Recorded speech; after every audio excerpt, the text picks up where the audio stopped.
Bonjour et très heureux de vous retrouver une nouvelle fois sur Canal Gourmandise. Aujourd'hui, purée de pommes de terre. Pas n'importe laquelle puisque nous allons faire la recette de la mère mitraille. Alors pour un bon mangeur ou deux personnes, il vous faudra 500 g de pommes de terre, deux jolies pommes de terre comme celle-ci, j'ai préféré la Binch, et vous pourrez faire votre pomme de terre également avec de la pomme de terre Charlotte par exemple. Il nous faudra un œuf, une belle cuillère à soupe de gros sel, du beurre, là c'est important, il en faut au moins 50 g si on veut vraiment avoir une purée onctueuse et délicieuse. Il nous faudra un quart de litre de lait frais, entier de préférence, et on n'oublie pas pour l'assaisonnement bien sûr, le traditionnel poivre du moulin, et puis un petit peu de fleur de sel. Absolument rien de difficile et de compliqué pour faire une très bonne purée de pommes de terre, vous le voyez.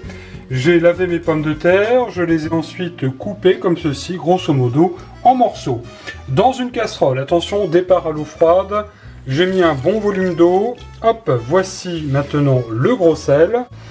Je vais me saisir des pommes de terre que voici.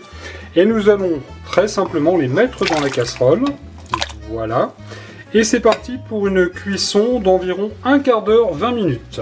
Et pendant que les pommes de terre cuisent, regardez, elles se plaisent très bien dans la casserole. Et bien j'ai simplement coupé comme ceci mon beurre en petits cubes, ce sera plus facile tout à l'heure à mélanger.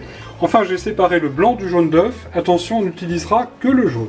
20 minutes ont passé, j'ai bien égoutter mes pommes de terre qui sont bien cuites. À l'aide d'une fourchette, je vais à présent bien les écraser. Alors vous allez me dire, j'aurais pu faire ça à la moulinette, malheureusement la moulinette de la mère mitraille est en révision. Voilà qui est fait, et regardez, ça va très bien aussi. On va changer d'outil, je vais prendre à présent la mouvette en bois, et nous allons incorporer l'ensemble du beurre, voilà, comme ceci. Et là, à l'aide de notre cuillère en bois, on va bien remuer de manière à ce que le beurre, bien évidemment, fonde parfaitement. Voilà. Ensuite, et sans plus tarder d'ailleurs, on va mettre le jaune d'œuf, comme ceci. Voilà. Et là, on va bien incorporer le jaune d'œuf avec le beurre. Pour le lait, on verra après.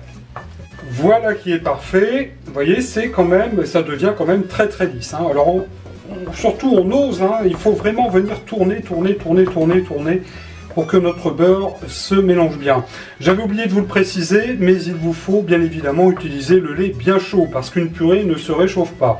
Et que bien évidemment, si vous utilisez du lait froid, ça va refroidir la purée. Ça c'est vrai ça. Alors justement, voici le moment d'incorporer notre lait. Alors on va y aller par parcimonie. Pourquoi? Parce que tout dépend de la consistance que vous aimez. Si vous aimez une purée donc, qui soit un petit peu lisse, un petit peu plus liquide, ou alors une purée un petit peu plus épaisse. Voilà. Alors là, on va incorporer tout doucement le lait. Voilà, en ce qui me concerne, c'est vrai que je l'aime beaucoup comme ça, la mère mitraille aussi également, et cette purée à l'ancienne a l'avantage, en écrasant à la fourchette, de retrouver des petits morceaux de pommes de terre. Ça, c'est pas mal du tout. Alors, pour celles et ceux qui aiment, on va mettre bien évidemment un bon tour de poivre du moulin. Voilà, on y goûte quand même, ça manque de sel, et donc un petit peu de fleur de sel comme ça en supplément. On va bien mélanger et on va pouvoir dresser l'assiette avec une petite surprise, vous allez voir. C'est le signe que vous entendez à chaque recette, la cloche sonne, celle de la mère mitraille, pour vous dire simplement que cette purée de pommes de terre maison est prête. La petite surprise, c'est que vous allez y mettre au sommet, regardez, une petite noix de beurre, avec un petit peu de persil bien sûr. Il ne me reste plus qu'à vous souhaiter de vous régaler et de vous retrouver très prochainement. Merci de votre fidélité à Canal Gourmandise. À bientôt.